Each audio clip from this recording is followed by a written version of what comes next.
Ameerika Vaikse ookeani loodeosa taevas on leekides, täpselt kell 5,9 hommikul. 3 kõrgel kõrgusel toimunud EMP plahvatust hävitavad satelliidid. Kogu lääneranniku elektrivõrk lakkab töötamast, telefonid lõpetavad töö. Nutikad autod muutuvad kalliteks tellisteks. See on alles algus. Tõeline õudusunenägu on alles algamas. 10 tiibraketid kihutavad üle Puget Soundi, tabades lennuvälju, andmekeskusi ja alajaamu. Parvedroon sumisevad Vaiksest ookeanist, segades radareid ja tuvastades sihtmärke hirmuäratava täpsusega. Kui Seattle on šokis, alustavad sisseimbunud Vene komandod koordineeritud rünnakuid sadamatele ja kriitilisele taristule. Nad on olnud kohal nädalaid, kui mitte kuid, sulandudes massi ja maskeerudes sadamatöötajateks. Hiina amfiibväed liituvad rünnakuga, lossides vägesid ja soomukeid otse ümber ehitatud kaubalaevadelt. Reaalaegne videopilt edastatakse üle Vaikse ookeani tänu lahinguvälja kohal kõrgel hüljuvatele jälgimisballoonidele. Mõeldamatu on juhtunud. Kodumaa on saanud löögi. 0 päev, kell 4:30 idaaja järgi. See algab nagu iga teine hommik. Põhja-Ameerika õhukaitseväe juhatuse NORAD-i operaatorid tegelevad oma igapäevaste ülesannetega. Siis märkab keegi Vaikset ookeani jälgivate radariekraanide peal nõrku täppe ilmumas. Hetk hiljem märkavad USA infrapunasatelliidid tugeva kuumuse sähvatusi. See on raketistartide eksimatu tunnus. Arvutid asuvad neid tuvastama ja vastus saabub peaaegu kohe. Tiibraketid ja lühimaa ballistilised raketid mitte ainult 1 või 2, vaid terve laine neid. Ja need kõik on suunatud Ameerika Ühendriikide mandriosa poole. Raketid ei ole välja lastud vaenlase territooriumilt. Need tulevad allveelaevadelt, mis varitsevad sügaval Vaikse ookeani põhjas ja kaubalaevadelt, mis teesklevad rahvusvahelistes vetes tsiviillaevu. Keegi ei mõista, et see ei ole lihtsalt raketirünnak. See on täiemahulise, koordineeritud Vene-Hiina sissetungi avakäik. Sihtmärk on Seattle. Eesmärk on palju ambitsioonikam kui hävitamine. Nad kavatsevad territooriumi hõivata. Nad tahavad sundida USA mereväge piirkonnast piisavalt kauaks lahkuma, et endale tugipunkt luua. Nad tahavad merelist ülekaalu. Õnnestunud dessant tähendab, et nad saavad USA pinnale rajada eelbaasi. NORADis kõlavad häirekellad. Cheyenne'i mägede operatsioonikeskus kihab sireenidest ja palavikulisest tegevusest. See ei ole õppus. Turvatelefonid hakkavad helisema. Krüpteeritud võrgud ujutatakse liiklusega üle. 1600 miili kaugusel Washingtonis äratatakse president järsult üles. Mõne minuti jooksul viivad salateenistuse agendid ta turvalisse punkrisse. Abid annavad talle igal sammul ülevaate.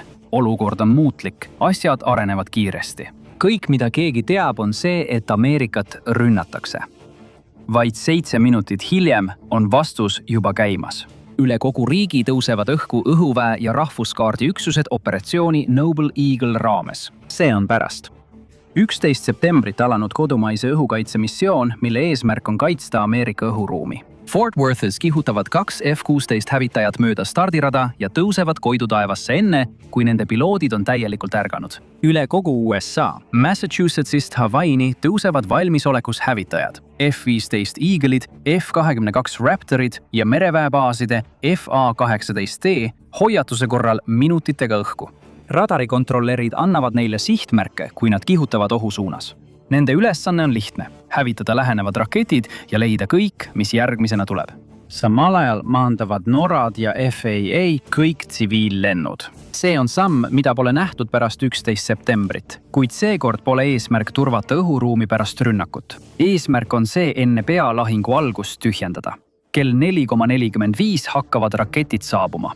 Ameerika rannikute lähedal lasevad aegise hävitajad välja ühelt teise järel, raketitõrjerakette. Tõrjudes saabuvad ohud enne, kui need maale jõuavad. Florida kohal lugustab MacDilli õhuväebaasi kaitse Patrioti patarei sihikule madalal lendava tiibraketi. Sekundid hiljem plahvatab Tampa lahe kohal taevas tulekerana. Kuid mitte kõike ei suudeta peatada.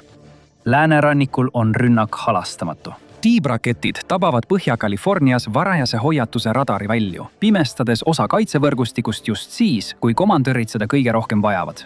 Veelgi põhja pool saab Joint Base Lewis McChord Tacoma linna lähedal Washingtoni osariigis mitu tabamust. Lennurajad on kraatritega kaetud. Lennukite tegevus peatub täielikult. Seattle'i sadamat tabavad täpsed löögid, mis saadavad rannikule šokilained. Mõni minut hiljem raputab tohutu plahvatus kesklinnast lõuna pool asuvat eesmeeste viie koridori. Viadukt kukub kiirteele, halvates ühe piirkonna kõige olulisema transpordiarteri, kuid raketid on vaid osa rünnakust. Kui päästemeeskonnad kiirustavad reageerima, ilmub teine oht. Drooniparved hakkavad linna suunas laskuma. Nende sihtmärgid ei ole sõjaväebaasid. Need on sidekeskused ja hädaabiteenistuste keskused. Olulised infrastruktuuri osad, mis hoiavad linna koos. Esimese laine lõpuks on umbes 40 vaenlase raketti tabanud USA pinnast. Kahju on tohutu. Naftatöötlemistehas põleb, radarid on pimestatud ja sidevõrgud on viidud taluvuse piirini. Kuid strateegiline üllatus ebaõnnestub. Ameerika Ühendriigid on haavatud, kuid mitte halvatud. Olulised sõjalised rajatised jäävad töökorda. Juhtimis- ja kontrollvõrgud töötavad endiselt, kuid lennukid on juba õhus ja väed liiguvad. Iga mööduva minutiga saavad komandorid selgema pildi sellest, millega nad silmitsi seisavad. Ameerika on valmis vastulöögiks. 0 päev kell 5:30 idaaja järgi. Kui rünnaku ulatus saab selgeks, läheb juhtimine üle USA põhjaväe juhatusele. Colorado Springsis asuvas peakorteris hakkavad komandorid koordineerima suurimat kodumaa kaitseoperatsiooni Ameerika kaasaegses ajaloos. Siis antakse käsk, mida ükski Ameerika sõjaväelane pole päriselus kunagi kuulnud. Defcon 1, kõrgeim sõjalise valmisoleku tase. Viimane aste eskalatsiooniredelil. Hävituslennukid hakkavad tiirlema oluliste strateegiliste paikade kohal, samal ajal kui lahinguõhupatrullid võtavad positsioonid Washingtoni ja New Yorgi kohal. Teised valvavad NORAD-i juhtimiskeskusi, Silicon Valley tehnoloogiakeskusi ja Kesk-Lääne peale laiali asuvaid tuumarakettide välju. Kuid tõeline lahing toimub Vaikse ookeani loode osas. Sissetungi peatamiseks saadaval olevad jõud on piiratud. 7. jalaväediviisi üksused, õhuväelased Lewis McCordy ühispõhjal ja mõned armee eriüksuste meeskonnad. Neid toetavad lähedal asuvate mereväe lennubaaside lennukid. Hetkel on nad ainus kaitseliin ja kaalul on kõik. Ameerika kõige hullemad hirmud on kinnitust leidnud. Hiina ja Vene väed on maandunud Seattle'is Elliott Bay piirkonnas. Amfiibsoomusmasinad hakkavad ümberehitatud kaubalaevadelt maha veerema, olles kaitstud droonide ja raketitule varju all. Vene spetsnatsi üksused saboteerivad sildu ja sadamaid. Transpordi kitsaskohad süvenevad. Rannikul jätkub oht kasvamist. Hiina lennukikandja lahingugrupp on tunginud Vaikse ookeani idaossa, toetatuna kaugmaa pommitajate ja hävitajatega, mis liiguvad lõuna poole California suunas. See strateegia on klassikaline. Hammusta ja hoia. Valluta oluline linnakeskus, lõika ära juurdepääs Vaiksele ookeanile ning kasuta kaost, et suruda läbirääkimistega lõppmäng. Loodetavasti enne, kui kogu Ameerika tulejõud kohale jõuab. Lääneranniku lähedal liiguvad rannavalve lõikelaevad ja mereväelaevad kiiresti positsioonidele, moodustades kaitseliini oluliste rannikualade lähedal. See, mis algas kohaliku hädaolukorrana, on nüüd muutunud koordineeritud merekaitseoperatsiooniks. Maismaal on olukord pingeline. Fort Braggi ja Fort Campbelli baasides on 82. õhudessantiviis ja 101. õhudessantiviis 4-tunnises valmisolekus. Vägesid pole veel välja saadetud, kuid nad ei oota enam tavapärases valmisolekus. Varustus kontrollitakse ja käske valmistatakse ette kiireks liikumiseks. Kõik USA sõjaväeharud on nüüd kas tegevuses või valmistuvad tegutsemiseks. President pöördub rahva poole turvalisest punkrist. #USA rünnaku all, #US under attack ja #3 maailmasõda, #World War III hakkavad sotsiaalmeedias levima. Videod Seattle'i kohal müürgavatest F-22 hävituslennukitest muutuvad viraalseks. Piltide uputus hävinud sadamatest ja kokkuvarisenud infrastruktuurist täidab profiilid ja platvormid. Ja siis kukub mobiilivõrk kokku. Kell on 8 hommikul. Kui USA hakkab ärkama, hakkab sõjaväeluure olukorrast selgemat pilti looma. See, mis alguses tundus terrorirünnakuna, osutub tegelikult koordineeritud mitme valdkonna hõlmavaks üle Vaikse ookeani toimuvaks okupatsiooniks. Venlase väed saadetakse Alaska ranniku lähedal asuvatelt talvelaevadelt. Laevad, mis asuvad Hawaii lähedal ja keskmaa pommitajad, mis tegutsevad Kuriilidelt ja Hiina poolt nõutavatelt Lõuna-Hiina meresaartelt. Eksitusrünnak on juba käimas üle DMZ-i. 10 000 Põhja-Korea sõdurid liiguvad lõuna poole. Luureandmeed näitavad nüüd, et varasemad õppused Lõuna-Hiina merel ja Arktikas polnud sugugi rutiinsed. Need polnud seda kunagi. Need olid peibutis. see kõik oli osa hoolikalt planeeritud vandenõust, et meelitada USA lennukikandjate rühmad kriitilisel hetkel mandrist eemale. Selle kõige toimumise ajal halvati küberrünnakute lainetega varajase hoiatuse võrgustikud.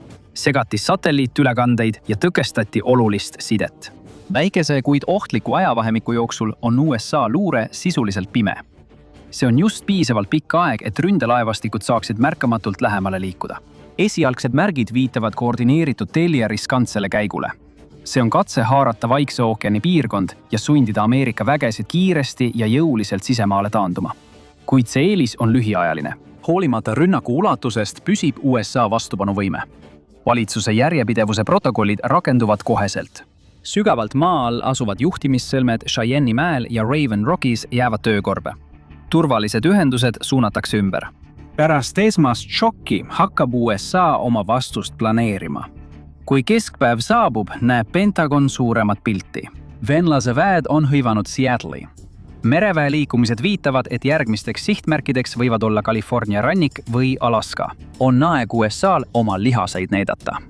Teine laevastik tormab Atlandi rannikule, et tugevdada kaitset võimaliku teise rünnaku vastu. Vaikse ookeani rindel ühendavad 3. ja 7. laevastik oma jõud, et alustada operatsiooni Raudne tagasivool. See on koordineeritud kampaania, mille eesmärk on tõrjuda Hiina ja Venemaa väed USA vetest välja ning takistada edasisi dessante.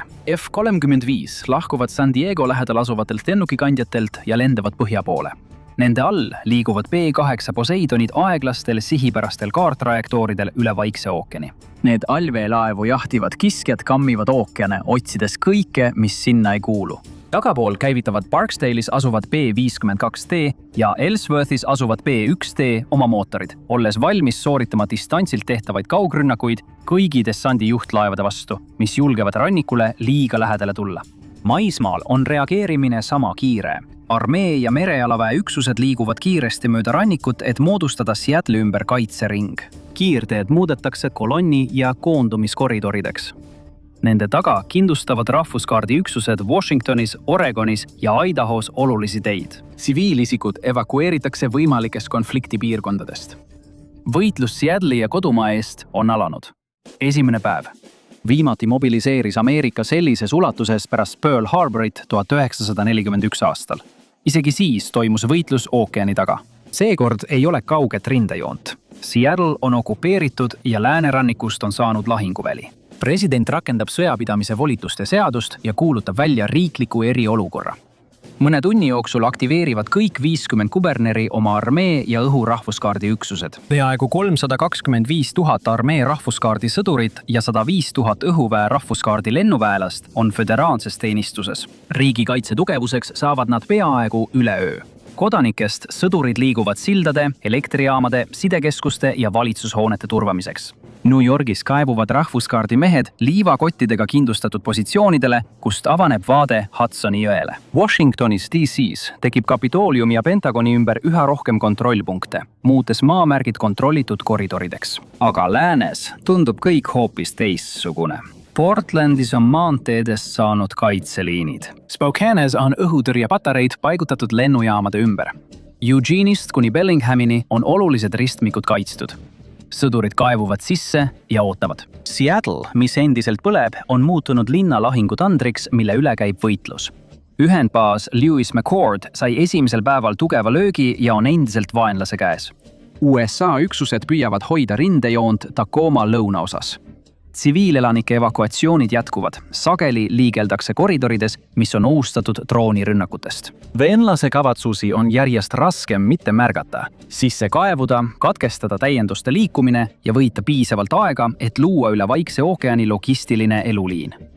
Föderaalvalitsus tegutseb kiiresti. Valitsus hakkab rakendama kaitsetootmise seadust ja võtab tööstusharusid enda kontrolli alla.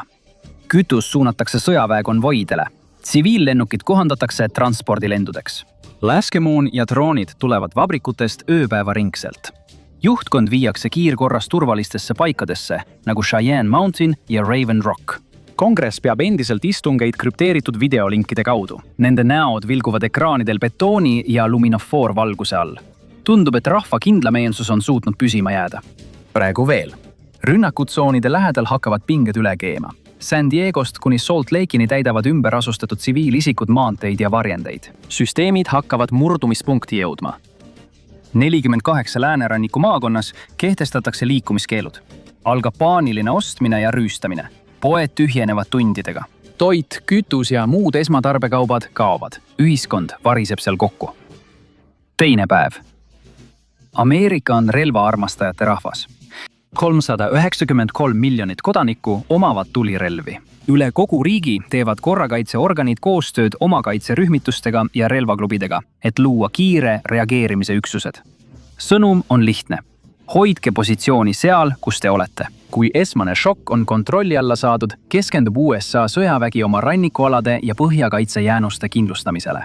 Prioriteetsed piirkonnad on Vaikse ookeani rannik, Alaska, Aleudi koridor, kus Vene kauppatrullid jätkavad USA radarikatvuse piiri testimist, ja edelapiir, kus luure hoiatab infiltreerumiskatsete eest kartellide juhitud salakaubateede kaudu. Olümpia poolsaar suletakse ja muudetakse tugevdatud sõjaväepiirkonnaks.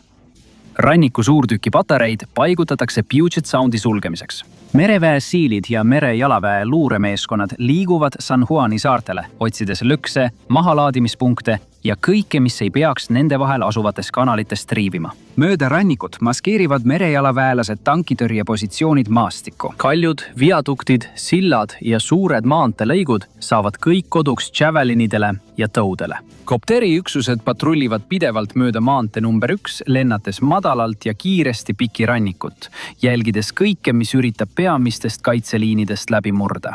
Suuremad lääneranniku linnad annavad välja osalised evakuatsioonikorraldused. Seattle on surve all. Samal ajal valmistuvad mõned kõige tuntumad linnad nagu Los Angeles, San Francisco ja isegi Anchorage halvimaks. Idas liigub 10. mäediviis New Yorgist Carolina rannikule. 82. õhudessantdiviis jääb ooterežiimile. Dessantväelased magavad, kui saavad, oodates käsku välja liikuda.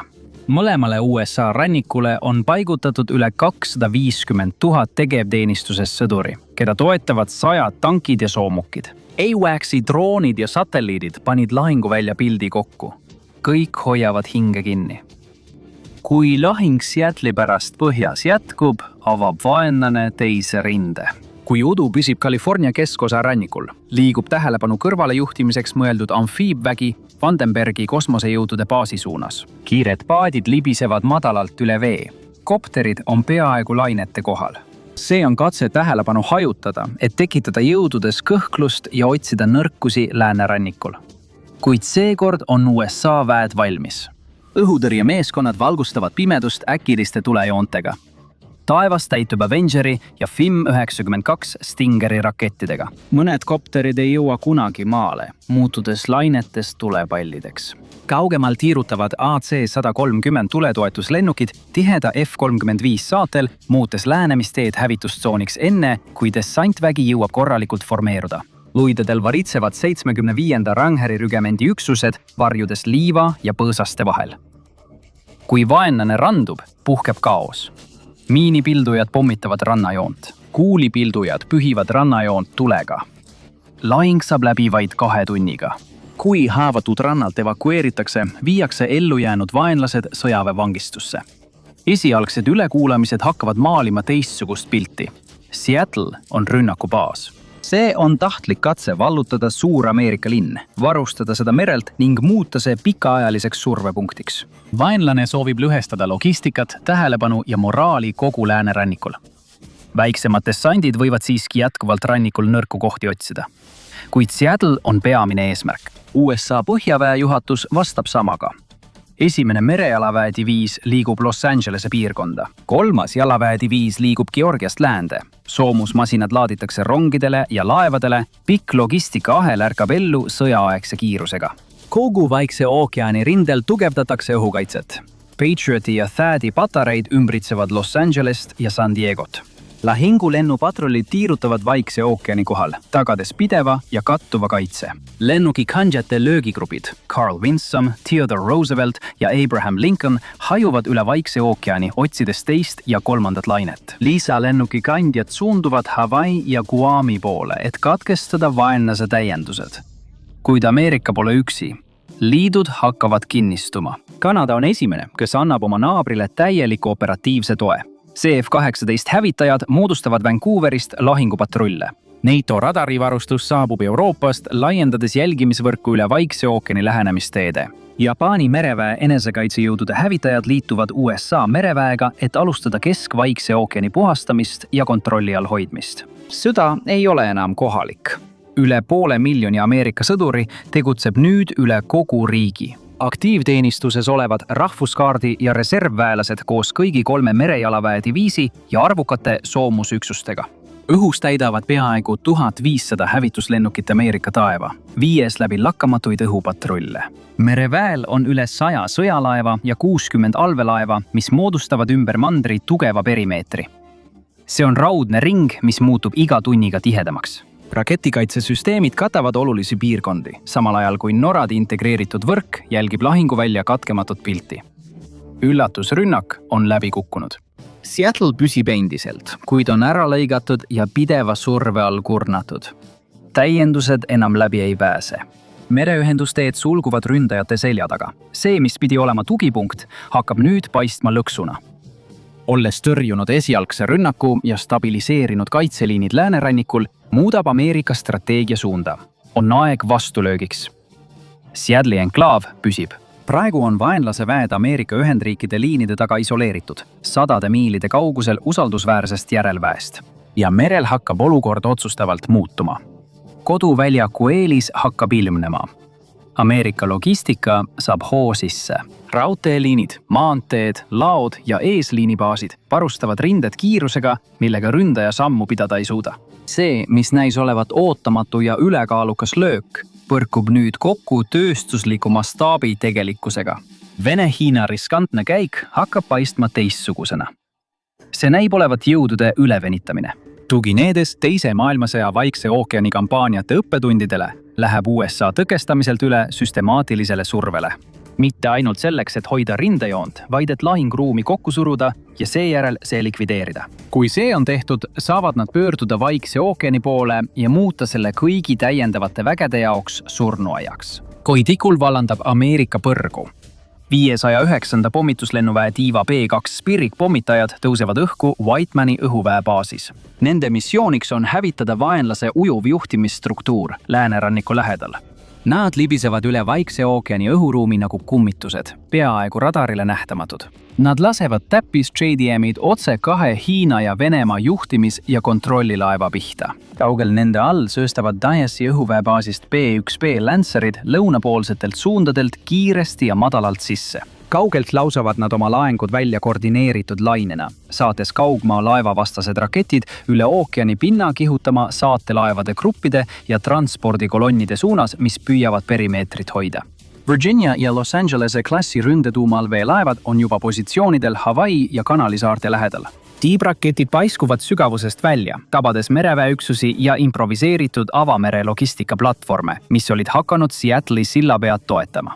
Ranniku lähedal saab USS Zumwalt, mida on kaua kritiseeritud selle algusprobleemide pärast, oma võimaluse lahingust särada.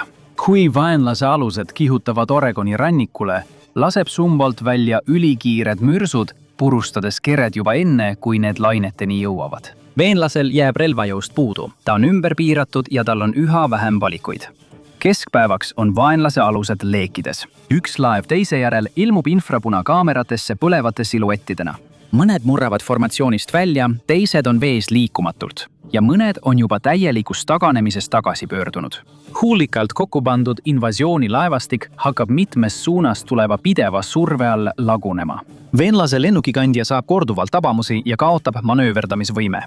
See triivib aeglasesse saatuslikku kreenimisse, kui selle saatelaevad hajuvad segaduses laiali. Muhal tabatakse transpordilaevu, mis veavad rasket varustust järgmiseks dessandiks Kusi lahe lähedal, enne kui nad jõuavad sihtkohale lähemale. Lahingukäik on täielikult muutunud. Vaenlase Vaikse ookeani laevastik ei tungi enam edasi, vaid hajub, põleb ja üritab ellu jääda. Vaatamata mereväe kokkuvarisemisele avamerel teeb vaenlase plaani jäänuk veelgi meeleheitlikuma käigu. Viimases katses hoogu säilitada maandub tugevdatud vaenlase merejalaväe brigaad Huntington Beachil, otse Los Angelesest lõuna pool. Dessantlaevad ja madala profiiliga hõljukid kihutavad läbi lainete katva tule all. Plahvatused promenaadil. Suits kandub sisemaale, kui väed tormavad liivale ja suruvad edasi rannikuribale. Lühikeseks kaootiliseks hetkeks võidavad nad veidi maad. Rannahotell vallutatakse ja selle ülemistel korrustelt sähvivad vaenlase signaalid. Mööda Vaikse ookeani ranniku maanteed hakkavad soomusüksused liikuma, katsetades läbimurde sügavust. Tundub, et teine sillapea võib püsima jääda, kuid edu illusioon kaob kiiresti. Esimesena liigub välja esimene merejalaväe diviis, mille baas asub vaid 60 miili lõuna pool. Nad on kiired, koordineeritud ja ülekaalukad. California rahvuskaardi üksused tugevdavad tagantpoolt, samal ajal kui M1A1 Abramsi üksused saabuvad põhjast ja Strikeri formatsioonid sulgevad idapoolsed lähenemisteed. Kõige selle kohal töötavad Apache ründekopterid madalal kõrgusel koridoris, samal ajal kui AC-130 lennukid tiirutavad rannikul, muutes iga liikumiskatse jälgitavaks ja kokkuvarisevaks tule ning vastutule mustriks. Õhtuks on sissetung maa surutud. Alles jäänud üksused on isoleeritud ja need likvideeritakse kiiresti kvartal kvartali haaval. Mõned meeleheitlikud vastupanu osutajad varjuvad parklatesse ja ühte CVS-i poodi, kuid merejalaväe tuletoimkonnad likvideerivad nad hommikuks. Droonid jäädvustavad tagajärjed ja edastavad neid juhtimiskanalite kaudu. Vaiksed rannapromenaadid, mahajäetud positsioonid ja valvsa pilgu all olevad kinniseotud vangid. Kaadrid on kliinilised, erapooletud. Juba töödeldakse neid aruanneteks, mitte uudiste pealkirjadeks. See on esimene kord alates 1814 aastast, kui välisriigi maismaajõud on heisanud oma lipu mõne suure Ameerika linna kohal, kuid see ei kesta kaua. Tagajärjed. Esimene nädal. Kui kodumaa on kindlustatud, läheb kaitse üle rünnakule. Ohio-klassi allveelaevad, mis on juba positsioonidel Vaikse ookeani ja Atlandi ookeani piirkonnas, saavad loa rakettide väljatulistamiseks. Varjatud asukohtadest alustavad nad koordineeritud Tomahawk-rakettide rünnakud vaenlase koalitsiooni Vaikse ookeani suunalise võrgustiku võtmetähtsusega sõjalise infrastruktuuri vastu. Mereväebaasid, radarijaamad, lennuväljad ja logistikasõlmed, mis ulatuvad Lõuna-Hiina merest kuni Venemaa Kaug-Idani, hävitatakse täielikult. Samal ajal viivad B-52 lennukite formatsioonid, mis tegutsevad Guami, Diego Garcia ja Ameerika Ühendriikide mandribaasidest läbi kaugmaa rünnakumissioone. Nende koormad erinevad sõltuvalt eesmärgist. Täppismaa on kindlustatud sihtmärkide vastu koos psühholoogilise operatsioonipakettidega, mis hoiatavad vaenlase tsiviilisikuid nende juhtide põhjustatu eest ja kutsuvad neid üles alistuma. USA küberväe juhatus alustab rünnakut. Mitmes tegevuspiirkonnas lülitatakse vaenlase side välja. Ameerika toetatud mässuliste rühmitustel vaenlase territooriumil on taas tärganud ambitsioonikus. Samal ajal viivad erioperatsioonide väed läbi operatsioone San Juani saartel ja Olympiku poolsaarel. Nad hävitavad alles jäänud vaatlus- ja infiltratsioonipunktid. Alaskal likvideerivad armeeüksused isoleeritud spetsnaatsi meeskonnad, kes üritavad varjuda karmil ja kaugsel maastikul. Samm-sammult hakkab vaenlase võime koordineerida ja korraldada lagunema. Ja esimest korda pärast konflikti algust ei vaidlustata enam initsiatiivi. Seda surutakse aktiivselt väljapoole. Sõjakäik on lõpuks pöördunud. Seattle'i rinne on nüüd sisuliselt isoleeritud ja jätkusuutmatu. Täiendused on ära lõigatud, laskemoon hakkab otsa saama. Õhu kaudu varustamine ei ole enam võimalik Ameerika õhuülekaalu tõttu. Väikesed vaenlase üksused hakkavad alla andma, samal ajal kui teised tõmbuvad tagasi kindlustatud positsioonidele, valmistudes suureks rünnakuks, mis aga kunagi ei saabu. Kardinate taga liiguvad sõnumid vahendajate kaudu. Vaenlane esitab karmi ultimaatumi, loobuge vastupanust või kandke tavajärgede eest hoolt. Siiani on tuumarelvastust puutumata hoitud. Siiani, teine nädal. Kui läänerannik on stabiliseeritud ja Seattle'i sissetung on tõkestatud, liiguvad Ameerika Ühendriigid järgmisse faasi. Püütakse kehtestada püsiv kaitse, täielik tööstuslik mobilisatsioon ja kõigi alles jäänud ohtude kõrvaldamine. Kodumaa kannab endiselt avarünnakute jälgi. Sadamad on kahjustatud, sillad on väändunud metall, kaupluste esiküljed on tulekahjudest räsitud. Kuid hoog on muutunud. Keskmes pole enam ellujäämine. Nüüd on fookuses kontroll. Tacoma äärel asuvas tühjaks põletatud laos loeb merejalaväe seersant oma alles jäänud laskemoona. 3 salve. Ta annab raadioside kaudu käsule teada. Talle öeldakse, et abi on teel. Hoia positsiooni. Ta hoiabki. Seattle on endiselt vaidlusalune, kuid täielikult ümber piiratud. ühendbaas Lewis McChord on tagasi vallutatud ning puhastustööd liiguvad läbi Tacoma tööstuskoridoride, puhastades seda, mis varasematest lahingutest alles on jäänud. Rindehoone taga ei võta planeerijad mingeid riske. Nad hakkavad looma tugevdatud perimeetrit, mis ulatub kaugele üle Ameerika Ühendriikide mandriosa piiride. Põhja-Ameerikast saab kindlus. Guamile, Hawaiile ja Puerto Ricole saadetakse massiliselt täiendusi. Panama kanal võetakse täieliku sõjalise kaitse alla koostöös Panama võimudega. Logistika saab liikuda takistusteta ookeanide vahel. Kariibi merel ja Mehhiko lahes jälgivad valve- ja patrull-laevad mereteid ning sulgevad kõik alles jäänud lüngad katvuses. Trio-pakt aktiveeritakse, laiendades sõja täielikuks julgeolekuraamistikuks. Kanada, mis on juba täielikult pühendunud, tugevdab Vancouverit, et kaitsta seda edasise rannikurõhu eest. Nova Scotia kaasatakse Põhja-Atlandi patrullmarsruutidesse. Mehhiko saadab eliitvastukartellide üksused oma põhjaosa piiri kindlustama. Samuti koordineerib ta tegevust Californias tegutsevate USA üksustega. Luna Ball pakuvad Brasiilia ja Kolumbia baasid luurelendudele ja mereväe tankimisele. Kodumaal hakkab kosmosevägi oma väärtust tõestama. Kiirkäivitusega jälgimissatelliidid asendavad need, mis avalahingutes kaotati. GPS ja sidesatelliidid taastatakse. DARPA satelliitide vahelise hüpeprototüübid viiakse kiirkorras ellu. Maa orbiidile tekib täiesti uus vaatluskiht.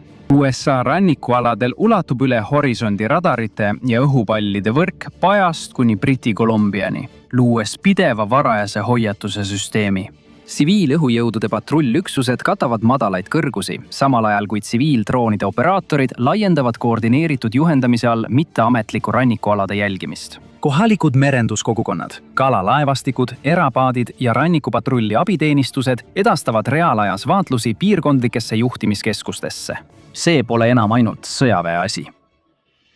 3. nädal. Dearborni Fordi tehases Michiganis veereb viimane F-150 tootmisliimilt maha teisipäeval kell 23.47. Kolmapäeva hommikuks on koostöö konfiguratsioon muutunud. Järgmisena ei tule tootmisliinilt mitte veoauto. Ameerika tööstusvõimsus on käivitanud täisvõimsuse. Üle kogu riigi seadistatakse tootmisliinid ümber peaaegu üleöö. Tsiviiltootmine aeglustub, kuna tehased suunavad oma tegevuse sõjalistele lepingutele. Aerospace'i tehased, mis varem keskendusid ärilistele tellimustele, hakkavad nüüd väsimatu tempoga tootma droone, laskemoona ja lennukikomponente. Kaitsetööstuse tootjad laiendavad oma tegevust ööpäevaringseks tööks, kuna tootmiseesmärgid tõusevad iga nädalaga. Laevatehased järgivad eeskuju. Virginias, Maines ja Mississippis on dokid täis Vaiksest ookeanist naasvaid kahjustatud laevu. Remondibrigaadid töötavad ööpäevaringselt, parandades laevakeresid, vahetades süsteeme ja suunates laevad võimalikult kiiresti uuesti teenistusse.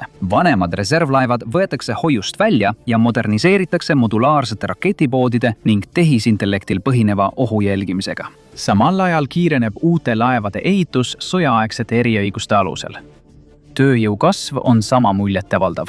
Kõigepealt kutsutakse teenistusse mehaanikud, insenerid, lingvistid, kübereksperdid ja logistikaplaneerijad. Kuid isegi enne sundmobilisatsiooni rakendamist tekivad värbamispunktide uste taha järjekorrad. Veteranid astuvad uuesti teenistusse, reservüksused hakkavad paisuma. Üle kogu riigi töötavad väljaõppebaasid maksimaalse koormusega. Ja erinevalt paljudest riikidest, mis on pidanud pikki sõdu, on Ameerika Ühendriikidel endiselt nende suurim strateegiline eelis – kaugus. Energia ja põllumajandus püsivad stabiilsel tasemel tänu geograafilisele õnnele. Kodumaa on puutumata. Nälga ega kütusepuudust ei ole, kuid ameeriklased kohanevad. Kütust jagatakse normi alusel. Mittevajalik reisimine väheneb. Kogukonnad korraldavad kohalikke toetusaktsioone. Võiduaiaid tekib tagaaedadesse ja tühjadele kruntidele, mitte sellepärast, et need oleksid tingimata vajalikud, vaid sest need sümboliseerivad midagi enamat. Sissetung šokeeris riiki. Västus hakkab seda muutma. Samal ajal satuvad Pentagoni salaeelarvest rahastatud laborid tähelepanu keskpunkti. Projektid, mis olid aastaid varjatud, salastatud eelarvete taha, muutusid äkitselt sõja ajal hädavajalikuks. Katselised droonid ilmuvad lahinguväljale. Täpsemad tehisintellekti süsteemid sorteerivad läbi tohutuid andmehulkasid, aidates komandööridel sihtida strateegilisi rajatisi. Innovatsioonilaine ei piirdu ainult valitsuse rajatistega. Silicon Valley suunab oma tegevuse ümber peaaegu üleöö. idufirmad avastavad end lahendamas sõjalisi probleeme. Logistika-algoritmid optimeerivad kütuse, laskemoona ja personali liikumist tuhandete miilide ulatuses. Tarkvarainseneriid võistlevad selle nimel, et muuta sidelahendused häirete suhtes kindlaks. Küberturbemeeskonnad töötavad ööpäevaringselt, parandades haavatavusi nii kiiresti, kui need ilmnevad. NATO kollektiivkaitsekohustused on nüüd täielikult rakendatud. Liitlaslaevad liituvad patrullidega üle Atlandi ookeani, samal ajal kui Euroopa õhujõud suurendavad vägede paigutust Põhja-Ameerikasse ja Arktika baasidesse. Ühisõppustest saavad ühised operatsioonid. Luureinfo jagamine toimub peaaegu hetkega. Vaikse ookeani piirkonnas liiguvad Ameerika liitlased toetuselt partnerluseni. Austraalia ja Japan tõusevad koalitsiooni jõupingutuste võtmetähtsusega partneriteks, laiendades seirekatvust ja kaitstes mereteid. Samal ajal hakkab majandussurve kasvama. Sanktsioonid levivad kaugelt üle algse koalitsiooni piiride. Riigid, kes varem püüdsid jääda neutraalseks, hakkavad agressoritest eemalduma. Kaubanduslepingud aeguvad, finantsvõrgustikud karmistuvad, diplomaatilised suhted pingestuvad. Sõja majanduslikud tagajärjed hakkavad mõjutama ka kaugeid piirkondi väljaspool lahinguvälja. Vaenlane arvas, et suudab Ameerikat murda. Nad eksisid. 4. nädal. Õpetaja. Portlandis kleebib käsitsi joonistatud Vaikse ookeani loodeosa kaardi oma klassiruumi seinale. Ta ei võta seda maha. Koolid on taas avatud, kuid asjad on teistsugused. Hädaolukorra õppused on sama tavalised kui tulekahju alarmid. Turvalisus on kõikjal karmim. Ülikooli linnakutes kasvab ROTC programmidesse astujate arv. Sõda on saanud igapäevaelu osaks. Lippusid ilmub akendesse, mis on aastaid tühjad olnud. Konflikt on riiki muutnud. Kaitseplaneerijad on endiselt veendunud, et nurka surutud vaenlane on ohtlik vaenlane. Luureanalüütikud otsivad jätkuvalt märke vastulöögist või salajasest operatsioonist. Üle kogu riigi ümbritsevad iga suuremat linna Patriotid, Thadid, Aegis Ashore patareid ja NASAMS-süsteemid. Radariekraanid helendavad läbi öö. Iga mandrile lähenemist seiratakse ja jälgitakse pidevalt. Ja Vaikse ookeani loode osas on sõja kõige nähtavam arm endiselt alles. Seattle ei ole enam ohus langeda, kuid rahu seal pole. Linn on endiselt range kontrolli all, ümbritsetud turvameetmete ja pideva jälgimisega, samal ajal kui taastamis- ja puhastustööd jätkuvad. Ainus asi, mis ei naase normaalsesse olekusse, on kaitsevalmidus. See on nüüd püsiv. Kindlus Ameerika on reaalsus. 4. nädala lõpuks, kuu pärast vaenlase nurjumisele määratud rünnakut, koguvad Ameerika väed endiselt hoogu. Varustusliinid ulatuvad üle kogu mandri. Tehased töötavad ööpäevaringselt. Liitlased jätkavad koondumist. Sõjal võib veel olla kirjutamata peatükke, kuid loo suunas pole kahtlust. Mis iganes järgmiseks tuleb, läbirääkimised, kokkuvarisemine, eskalatsioon või ebakindel rahu, initsiatiiv kuulub nüüd Ameerika Ühendriikidele. Ründajad ei liigu enam edasi, nad reageerivad.